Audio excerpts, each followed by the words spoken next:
Okay, we're going. All right. Hello. I think that kind of works. Hey you, and welcome. My name is Mike, and that right there is Keith. Hey. And you're listening to another episode of the That Chapter podcast. Thanks for joining. Why are you laughing? Just happy to be here. You do look very happy. As soon as I press record, Keith just got a big Light up. shit-eating grin on his face, and I don't know why. And frankly, folks, it kind of scares me. Whoa.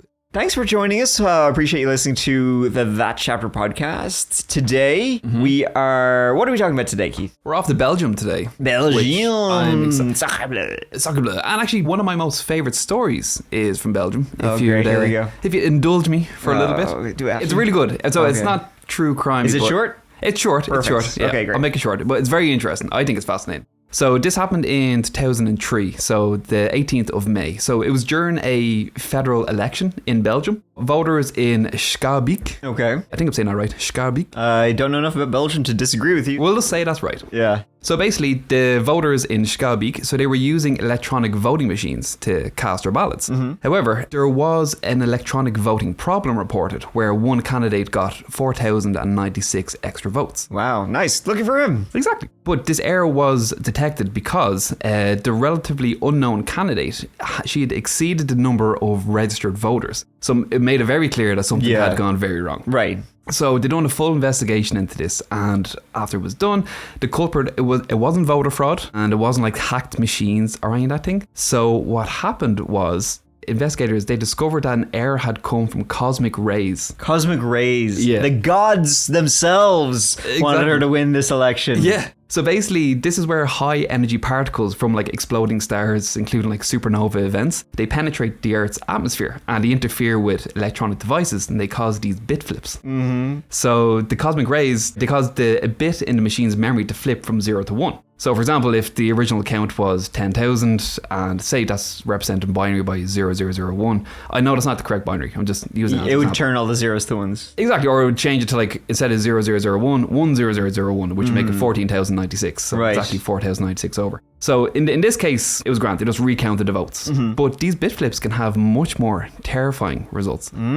So there was a time in 2008, the avionics system of a Qantas passenger jet flying from Singapore to Perth, apparently it appeared to suffer from one of these cosmic particle attacks. Yeah. These cosmic Literally rays. like kind of like an act of God, if you will. Pretty much, yeah. Yeah. So these things are also known as a single event upset that caused the autopilot to disengage. Uh-oh. So, and as a result, the aircraft We're all gonna fucking die! pretty much, it just dove down Wow. 690 feet in like 23 seconds. Wow. And it injured like a third of the passengers. And the aircraft had to divert to like the nearest airport or airstrip. Yeah. whatever it was. But so while these like SEUs or singular event upsets, they are pretty rare in everyday environments, but they're frequent enough that there is critical systems, especially in like aviation and space and high reliability applications, like assume like ATM machines or whatever. Yeah. They do account for them, and a lot of them they use this like radiation hardened electronics Right. to make sure that these bit flips don't happen. Yeah. But I just think that's a great story. I think- Okay. Well, you know what? It kind of actually does tie in with today's story, which is acts of God and random attacks having huge consequences, which is sort of what the story of the Brabant killers is. It is true. It's in Belgium, and it's probably one of the weirdest. I would say it's arguably one of Europe's greatest mysteries. I truly do think so. Yeah. Before we get into it, by the way, we will butcher French, Belgesque, Flemish, all the... I don't know what languages they speak in Belgium. I Somehow. have a lot of the names written out phonetically. Okay, and good I'm idea. still going to mess it Well, up. I did not do that. So, before we get into it, one final question. Any good ghost stories? I do have one. Oh, so we're in for a treat. What do you And got? it only happened today. So It happened today? Okay. Yeah, but not to me. It happened to my wife. Okay. So on the way down, she sent me a voice note because she knows I love the content. Yeah. She was like, oh, it happened again. But she said that she was in the kitchen with my daughter and she heard it was like a ball bouncing. Oh. She said Like that kind of dung. yeah, like dun dun Yeah. dun dun dun dun. Yeah. But she said it was very loud, and she like so much so that she went to the front door to make sure like no one was there, or she had to look around to see what it was, but there was nothing. Right. And I asked her like, did it come from upstairs or the attic, or like where Too did scared to go upstairs. where did it come from? But she said like it didn't really come from a particular spot. It just seemed the noise just happened within the air. Wow. So just this noise of a bouncing ball kind of manifested itself within the air, and she was like, it just kind of happened. Yeah. So very strange. So I haven't been home since this happened. So because I only got the voice note on the way down, so I'll go back and I'll check the attic and see All right. see what's going on. Yeah, well, hey, listen, you know what? In the last episode, you said screw you for being home alone after we heard the weird noise in here. The last episode was listener stories, so now you have to go home to the scary house. Enjoy. By the way, I never figured out what that noise was. And I listened back to the recording. It's at the very ending for the folks at home of the last listener stories. It's very unaudible, actually, on the podcast. But I heard it pretty clearly in here, which is weird. So did I, yeah. It seemed quite loud when we were here, but you showed me the recording after. You listened to it in your earphones. It just sounds like, wah. Yeah, it was very weird. Very strange, yeah. Maybe it'll happen again. Listen out. Yeah. Well, I'll keep an ear out. Well, listen, you know what else is very strange is today's story, which is an insane Belgium crime saga. You know, we do paranormal episodes, we do our horror episodes. Today, it's a good old true crime-erino. Yeah. Back to basics. Back to basics, exactly. Today we are taking a deep dive into what is by far the biggest criminal mystery of the last century in Belgium. Might even be the biggest in the entire history of Belgium's existence since seceding from the Netherlands and becoming an independent state in 1830. Basically, this whole story, for the folks at home, it's Belgium just taking a series of L's from one of the strangest, most mysterious, and most deadly gangs you will ever hear of. This case makes no sense in any possible way. Yeah, it's all over the place. Yeah, this is a very weird one. This will be a two-parter, folks. You know, I'm usually a one and done kind of guy. I do prefer to do one story. Yeah. But this one is so strange, we're going to have to split up into two. So in part one, we're going to go through the acts of the Brabant killers and a timeline of every case and every deadly attack they committed on Belgian soil. And then in part two of this episode, or this mini-series, whatever you want to call it, we'll go through the list of suspects, which is in itself a whole other rabbit hole. It is, yeah. And we actually really do get into conspiracy territory, if you will, in part two. Yeah. So look forward to that one. But right now, let's go with the story of the Brabant killers. So this story, it runs all the way from December 31st, 1981 to July 2024. It's pretty much running like right up until we're releasing like this episode. And there's simply no way anyone could or would ever have expected that the events of New Year's Eve 1981 would be the beginnings of a criminal rampage that stretched on for several years. That's when it all began. In the eyes of the Belgian public, millions of whom were following the story in the newspapers, the spree and its subsequent investigation were equally as chaotic as each other. By the time it would all be over, tens of thousands of dollars would be stolen, along with the lives of dozens of people, including multiple law enforcement officers. Just a quick little side note as well, because this is going to come up quite a bit. But for those not in the know, we're going to say gendarmerie. So I believe I'm saying that right.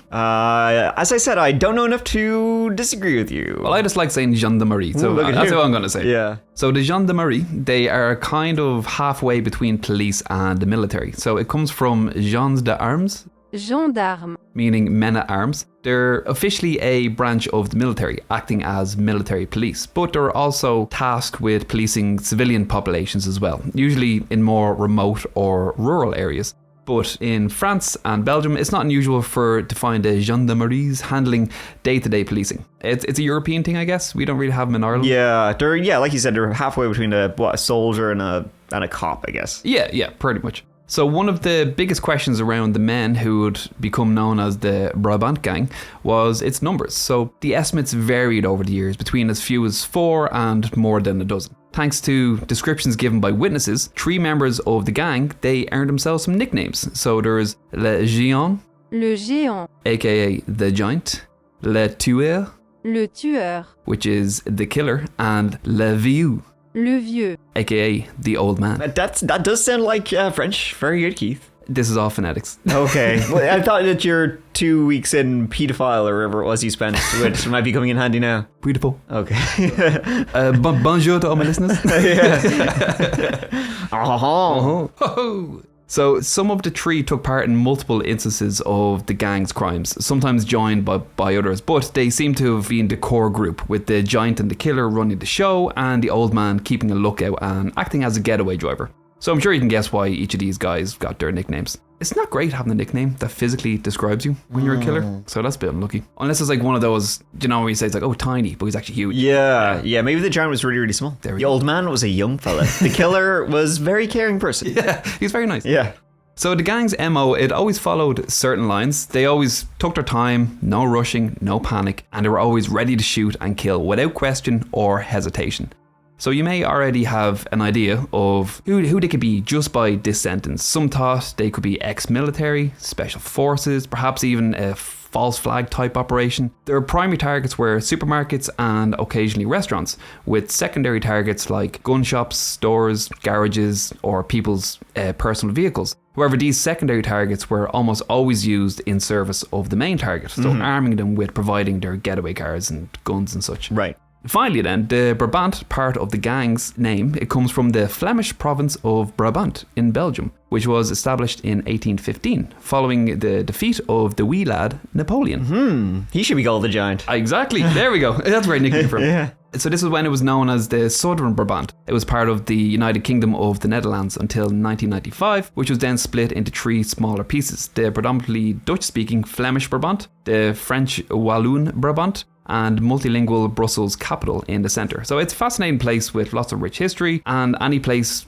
with long enough history, there is also plenty of dark corners for us to investigate, and maybe none more so than the story of the Brabant Gang. So there you go, folks. That's a bit of a background on the story of the Brabant Gang. Also, I want to shout out to researcher Benji, because this is a big topic, very big, very dark, a lot of crimes. It's not just one event, it's multiple events over many years. So it's a monster topic, so shout out to him for the excellent work he always does. Now let's begin the terrifying tale of the Brabant Gang, perhaps one of Europe's greatest mysteries.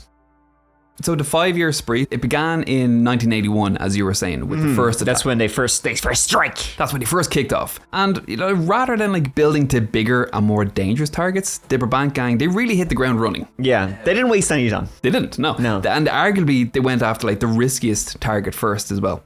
So the target in question was the barracks of the Groupe Diane, so a special forces unit of the Belgian Gendarmerie. Very ballsy. The gang just comes out of nowhere and is like, what's the first thing we're going to do? We're going to target where the special forces soldiers live. Yeah. How about that? Listen, man, go hard or go home. Okay? Yeah, I'm going to go to where Delta Force sleep and I'm going to do shit to them. It's like, what? No mucking around. They were very successful at it, and they got automatic weapons, ammunition, and a car. They were all stolen, and several items from the burglary were later found in a garage belonging to a gendarmerie named Madani Bouhouchet. The choice of such a target was also pointed to at least one of the gang having some kind of inside information. So that's what the police believes. It was enough to be able to pull off this sort of daring heist. And many years later, there was also another former gendarmerie, Chris B., who would be implicated in the crime also. But we'll get to them a bit later. Yeah. We're going to talk more about Madani Bouhouchet and Chris B. More of them. We'll talk more about them in part 2 when we talk about who are the suspects who were behind the Brabant killings. So in 1982 was the next time they struck. So though the barracks robbery on December 31st, 1981 is thought to be the first time they actually struck, their spree didn't get into full swing until the following year. It started out with quite a minor crime when on that date, which was March 13th, 1982, members of the gang, they stole a shotgun from a store. So while it's always going to be concerning whenever a firearm gets stolen, it's not exactly in the running for crime of the century. So when the Brabant Gang kind of appeared out of nowhere, they just thought there were people stealing guns. They didn't even really think they were linked. They're stealing guns. They stole a car from the Groupe Diane Special Forces guys, and that was kind of it. No big deal.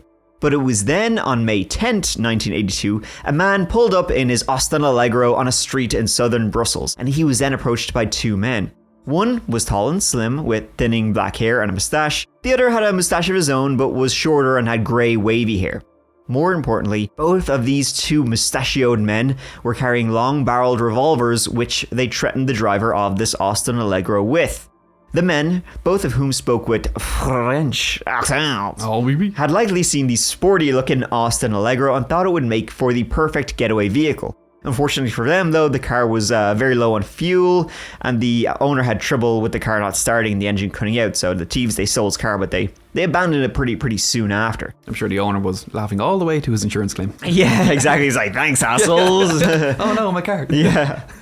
The carjacking was one of the very few times that any of the gang would be seen without masks.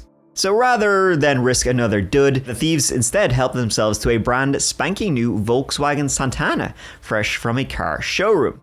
3 months later, on August 14th, the gang hit their first grocery store with an armed robbery. So as you can see, as I was saying, they were leading up to when they would really begin the killings and the robberies. They were stealing guns and they were stealing vehicles, and sort of randomly.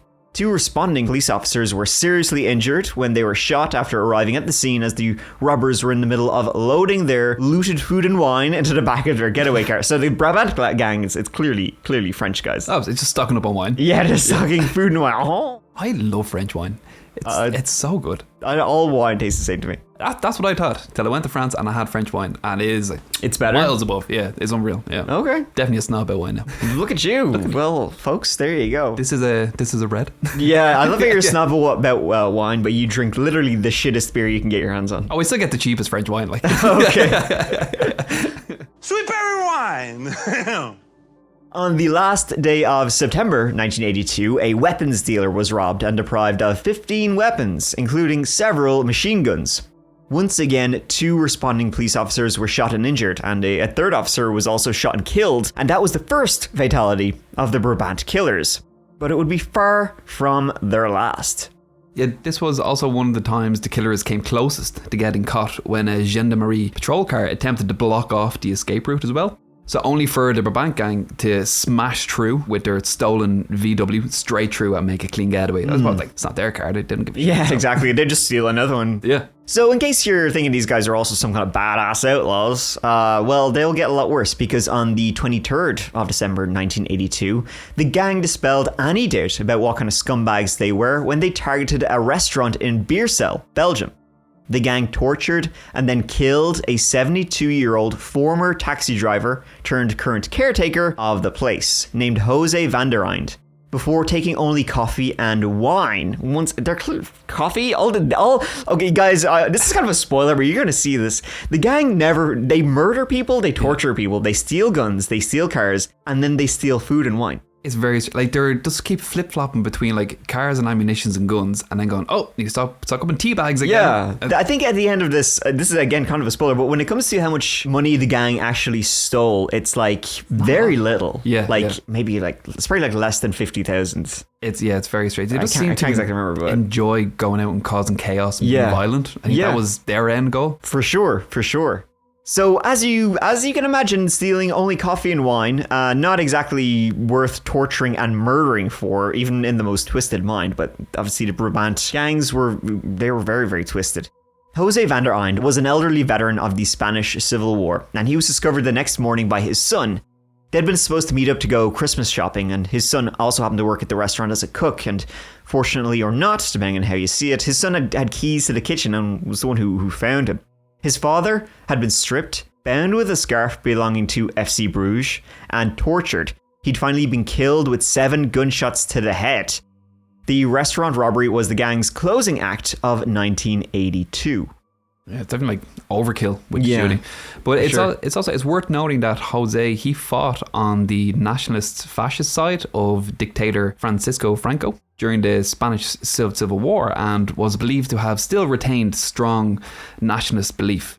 So he may have still been linked to far-right groups. I'm not just saying this out of nowhere, because this may come up again regarding some theories about the Brabant Gang that we might get into later. So definitely will. Definitely will, for sure. In part 2, we'll talk more about the conspiracy of the Brabant Gang and their links to something more shady and sinister in the heart of Europe. So keep that in your mind. Mm-hmm.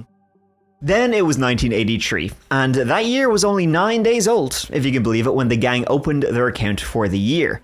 They began by robbing and murdering 58-year-old Brussels taxi driver Angelou Constantin and taking his car before later dumping it.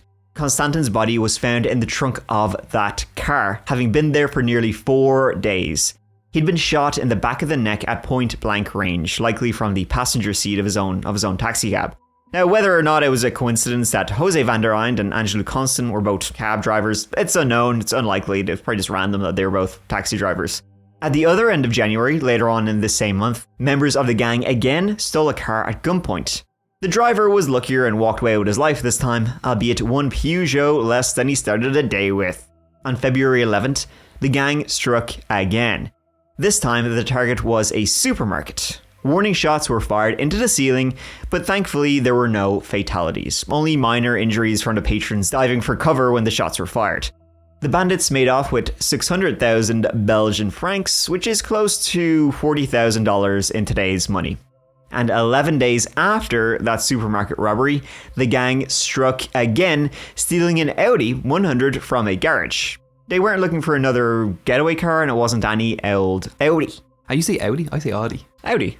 Yeah, Audi? Audi? I'm sure you're right, but I have no idea. Who cares? Who cares? But yeah, the reason the car in question was in the garage in the first place was because it had been caught in the crossfire at the supermarket robbery, and it was now full of bullet holes. Yeah. So this is fascinating to me, that there was a car was just randomly in the crossfire of a shootout, and they tracked the car down. That's how good the Brabant Gang were and how dedicated. And that's the whole thing. There's definitely some sort of insider information. Yeah. Just why they went after such a risky target. It is technically unknown, but it could have well been because they thought it might have some revealing evidence in it. Although exactly what that would be is a mystery, and it's just speculation at this point. I'm guessing some sort of ballistics. That's what I'm thinking. Who knows? But regardless, it's a strange target, and the car it was quickly dumped after being stolen, which would indicate that whatever they wanted it for, they got to it very quickly or realised that it wasn't there. And then later that day, they stole a Saab Turbo, which then would be later used for their getaway vehicle. So yeah, very strange. And so capping off this month, the gang hit another supermarket. They made off with less than $16,000, and fortunately no one was killed this time.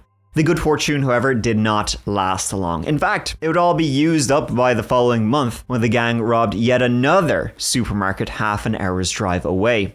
The take this time was a little under $18,000, and the store's manager, a Walter Verstappen, no relation to Max for any F1 fans out there, he was killed after being shot in the back of the head during a holdup. The rest of March and all of April passed without further incident, but then only 7 days into May, there was yet another armed robbery of yet another supermarket. Just over $21,000 was stolen, but on the upside this time, no one was killed. Yeah, by now the gang, they'd really seemed to establish their MO and their preferred choice of targets. Yeah. I guess it was knowing supermarkets, they'd have a lot of cash on hand and also very little security. And if there was security, they certainly wouldn't be armed. So they'd have no weapons. So the gang, they'd also shown that they just had complete disregard for human life and readiness to kill at a drop of a hat. So yeah, they were... The thing about a supermarket though is just it's so many people. It's such an open... supermarkets are usually big, very open. So many witnesses. Yeah. It's usually close to shop tower town centers, metropolitan centers. Yeah. And usually the cash, the juice wouldn't be worth the squeeze. You know what I mean? Yeah, it's not like a bank where it's high risk, high reward. Yeah, exactly. Yeah, it's very strange. Such a weird thing. Well, folks, we'll be saying that a lot in this episode. This makes no sense. It was obviously working for them. Yeah. Whatever they were doing. So things then quietened down after a couple of those supermarket robberies and a couple of deaths before the gang re-emerged for yet another robbery. But this time the target was a little different and gave away some of the gang's connections. Now this reminds me of the car that they tracked down. See, on the 10th of September, the Brabant Gang hit a textiles factory that had only very recently won a contract to make bulletproof vests for the Belgian police force. The factory had only just begun producing these Kevlar jackets, so only members of the police and the factory workers knew what they were working on, where they were working on it, when they would begin working on it. This would be, confidential information. Yep. So that, along with several other factors, it definitely looks more and more likely that the gang either had active police working with them and helping them, or probably some of the members of the Brabant Gang were in fact police officers themselves. At the factory, a security guard was killed, and the gang then stole 7 of the freshly made bulletproof vests.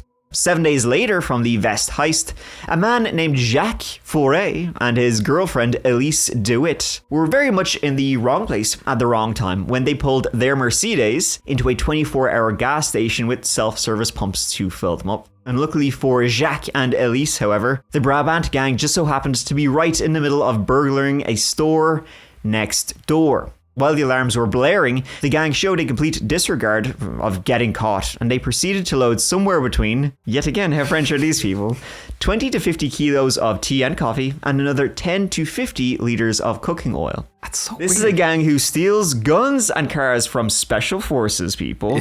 They murder cops with no problem. Yep. They rob many supermarkets. They are able to track down cars that were bystanders in a shootout they're involved in just to make sure that none of their ballistics were gone off. Yeah. And then they're robbing cooking oil. It's so weird. And then during this thievishness of tea, coffee, and cooking oil, well, they not only murdered Jacques Foray and Elise DeWitt simply because they were witnesses and they were there. Also, they shot two gendarmeries. What is that how you pronounce it? Gendarmerie. They shot two gendarmeries who responded to the alarm that was going off. And one of these gendarmeries was killed, unfortunately. The gang then used both the Saab Turbo that they had previously stolen and the Mercedes of the couple they'd just murdered to get away. Another police car responded to the incident and pursued the Saab, but was riddled with gunfire from the thieves before the Saab used a side road to escape authorities. And the use of this road once again pointed to the thieves knowing the area very well as only locals. Like, this is one of those tiny little, almost like a dirt track road. Like, you would only know this road if you live there. It's not like one of those roads that's on maps. And later on, the Saab was found, dumped, as they often would. That's why they were stealing so many cars, because they were constantly dumping them. Yeah. And the petrol tank, it was full of bullet holes. The Brabant Gang, I guess, had been watching movies, because I don't think you can actually blow up a car by shooting the petrol tank of it. I don't think so. No, I'm pretty sure you can't. I think you need those. What are those rounds? Like an incendiary round? Yeah, incendiary rounds to blow it up. I feel it. Like regular guns. Yeah, I think they've done something. I don't know. Was that Mythbusters or something? I think on Mythbusters they did it with like a gas tank. Mm-hmm. It feels like something they would do. Maybe they did. I'm sure they did. It definitely sounds like something. Listeners, let us know in the comments below. So that led to, the police to believe they were trying to blow it up, but which is kind of interesting because they seem so like technically knowledgeable about so many things, yet they tried something stupid like blowing up a car by shooting it. Yeah, like they've gone after like these mad special op missions, get like Kevlar vests and armory and also, and then they do something stupid like this while trying to steal cooking oil and tea bags. Yeah, it's like it makes no sense. It's like halfway between top special forces spec ops team and the gang from It's Always Sunny in Philadelphia. Yeah. Gun, gas tank. I'm gonna fire it directly into it. Car's gonna go up. Now you're thinking. It was then a couple of weeks later, the gang robbed a restaurant. The owner was killed during the robbery, and they didn't even take anything from the restaurant. They just went in, killed him, and they stole his daughter's Volkswagen Golf. 5 days later, the gang returned to the good old tried and tested method of supermarket robbery, baby. This time they made off with around $35,000, and in the process, they killed one of the store's customers. 1983 had already been a bloody year, and it ended with even more bloodshed. The gang tooled up once again for the robbery of a family-owned jewelry shop on December 1st. Now, this robbery shows more than any before just how cold, cruel, and uncaring for life the thieves really were. The couple who owned the shop were both murdered, with the owner's wife, 32-year-old Marie Sismuzik, being gunned down for absolutely no reason as soon as the robbers entered the premises. The owner himself, 43-year-old Jean Sismuzik, had attempted to retrieve a pistol and defend himself after seeing his wife brutally murdered in front of him, and Jean too was shot and killed. One of the gang took time to destroy the store's CCTV on the way out, and they made off in a stolen Volkswagen with fake plates. Things then went quiet for a while with the Brabant Gang, but of course, in the media, things were going crazy about this random gang who's, it literally is like that Joker quote of just want to watch the world burn. That's all they're doing. They're just causing, it doesn't seem to be any game, no rhyme or reason. No rhyme or chaos. reason. There's no mission or objectives they have. They're just going around murdering people for the heck of it. Yeah, and even the theories at start was like, oh, it's definitely an inside operation, made a part of the gendarmerie. Then they kill people from the gendarmerie. Yeah. It's just like no regard for life, exactly, or no loyalty or ties. It's just going out and cause as much mayhem and chaos as possible. Yeah, that is actually interesting that you mentioned that. Yeah, if they were in police officers, you'd think if they're police officers, they would be reluctant to kill other police officers, but they didn't give a shit. They're literally, like, I know we're going to get into it, but there's literally no limit to who they're going to shoot. Yeah. No one's spared. So yeah, after the jewelry store robbery, things went quiet for almost a year and 9 months, actually. It was then, on September 27th, 1985, the gang hit again with a robbery at a supermarket, and they seemed peachy keen to make up lost time. Not only did this robbery have the lowest cash take yet, with less than $6,000 stolen, it also had the highest civilian death toll, with 3 people dead. The gang's new record for civilian deaths in a single robbery lasted less than half an hour. Literally. Like, they took 18 months off from robbing and killing, and then they decided to hit 2 supermarkets in the same day. So between 15 minutes and half an hour after robbing a supermarket and killing 3 people, they then went to a second supermarket. The cash take in the second one was a lot higher, but also so was the bloodshed. Around $25,000 were stolen, 5 people were killed, including a 14-year-old boy, and another young person was injured. So the carnage on this day was, well, it had a significant fallout and an impact, as you can imagine. Like, many supermarkets began hiring guards, armed guards, something that had never dreamt of. They'd never dreamt of before. I mean, as you can imagine, most people would be freaking out. I don't want to go to a supermarket. Yeah. There's some crazy gang around here murdering people in supermarkets. It's terrifying. It's crazy how they weren't caught at this. Because they went to the supermarket and there was a lot of bloodshed. So when they left, I'm sure the police would have been called and there would have been a lot on scene. Yeah. They're only 15 minutes away then. Do the exact same thing. I'm sure alarm bells would have called again. And there was only a huge force of police just down the road. Like, yeah, I know. It's, crazy. I don't know how they weren't caught. Yeah. The crescendo of violence came to a shocking end at yet another supermarket. And it was just as sudden as it was brutal. The gang arrived just as the 4-strong Vandersteen family were leaving the supermarket with their groceries. The gang, with their weapons already drawn, they could have easily walked past the Vandersteen family, but instead chose to take the time to stop and open fire on this simple family of 4. No warning, no provocation, they just seen a family and opened up. They raised their pump-action shotguns and started blasting. 43-year-old Gilbert, his 39-year-old wife Therese, and their 14-year-old daughter Rebecca were all killed. It was pure luck that the youngest member of the Vandersteen family, 9-year-old David, he narrowly escaped with his life. He managed to run back inside the supermarket where he should have been safe, but instead, the gang followed young David in and deliberately targeted the terrified and traumatized 9-year-old boy. The man previously identified as the killer shot David point blank in the hip with a shotgun. And somehow David survived, although survived is pretty being generous. He had a fair share of physical and psychological scars. And David and his family were far from the only victims, with several more people being shot inside that supermarket, 5 of them fatally. God, it would have been terrifying. Like, the gang members, when they were entering these stores, they wore face paint and they had like bizarre disguises that they seemed to have them almost for nearly comical effects, as well as also hiding their identities. Yeah. But they also taunted and shouted abuse at their victims as they went. See, like, they seemed to enjoy and revel in all their sick actions. The killer, apparently he laughed as he carried out most of the shootings, including that of 9-year-old David, who you were saying. So just like standing over him, laughing and shooting. Yeah. Horrifying. Strangely, not only did the gang take their time with the robbery itself, which netted them only $25,000, they even took their sweet time in making their getaway. With the giant, he was casually walking alongside the getaway car before eventually getting in when a responding police officer opened fire on him with a pistol. So there was like police officers shooting at him. He was just like do just shooting back. They definitely are like getting their whole thing from like an evil villain, like a cartoon villain or something. Like, it's like over the top, cartoonishly evil. The Brabant Gang are. Yeah, well, they can't be in it for the money. You're not getting a lot of money out of this. Yeah, they're in it for the wine and the cooking oil, apparently. That's all. All that sweet cooking oil. Yeah. But at the time of the robbery, a patrol car belonging to Belgian gendarmeries was in a parking lot, having just carried out a routine patrol of the supermarket. When the shooting started, rather than responding by rushing to the scene and confronting the robbers, the armed gendarmeries, they retreated safely to a distance in the car park. Oh yeah, let's just leave the killers in there with the unarmed civilians. We'll just wait right here, but let's just see how it plays out, you know? Let them work it out for themselves. Exactly. These civilians will never learn. Exactly. Jump in at every occasion.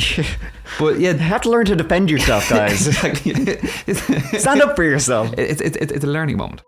So that wasn't the only suspect behaviour from the gendarmerie either. So when a car from the regular police, when they were following the getaway car for a few kilometres, those belonging to the gendarmerie, they stayed in place in the car park. The regular police were following them, trying to catch the killers. The gendarmerie were like, let's They let them just go. hanging out in the car park. So they Yeah. kind of knew this was all going on. First of all, they didn't go in to help. And then when the police showed up and chased the getaway car after shooting at the giant and he's just casually getting his car and they drove off, they were like, they got it. Yeah. But yeah, all in all, it was an almighty cock-up by the Belgian authorities, and not for the last time either. And inside the Delhaize supermarket, it was, as I said, it was complete bloodbath. And then they were gone. They just vanished into thin air. That was their last attack. It was by far their most bloody attack as well. Yep, that was it. Yeah, November 9th, the supermarket slaughter marked the last known time the gang struck. All in all, they murdered 28 people and injured 40 more. Yeah, that's insane. 28 people. They murdered 28 people over, 4 or 5 year time span. They stole altogether less than $100,000 and caused this almighty, I don't know how much wine and coffee and cooking all they got, but probably quite a lot. Yeah. Stole cars, dumped them. In fact, the getaway car from that very last robbery, it was found a few days later. It was actually found 2 days later after the last attack. It was dumped in the woods close to where a witness had spotted the gang tossing items into the water nearby. So the witness thought the items that he saw the Brabant Gang dumping could have been guns and ammo. And a massive search then was conducted from where they'd been getting rid of the stuff, but nothing was found. However, that result would later change and have massive consequences for the case and the investigators.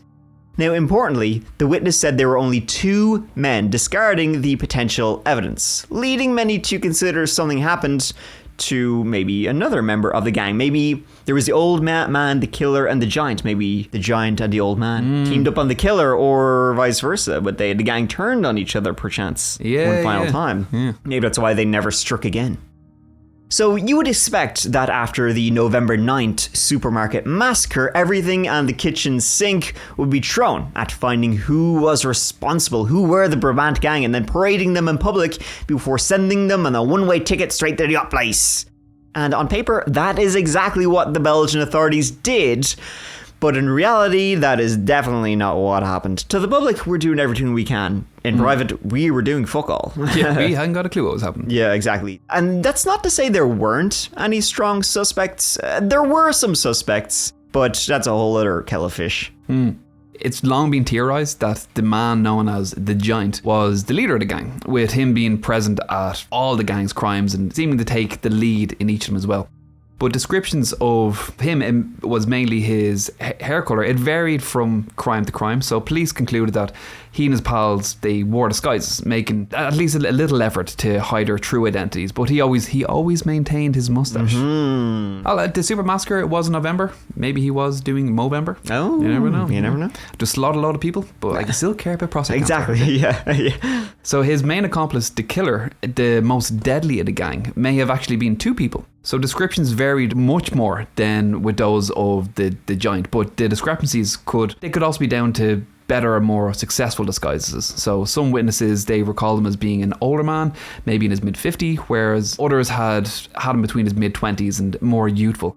It's also been speculated that over the years that the killer's fate may have been determined by his fellow gang members, with him being a bit too trigger happy and hard to control. Perhaps the Giant did him in and then disappeared with the remains, making sure the wild card didn't land them all in prison.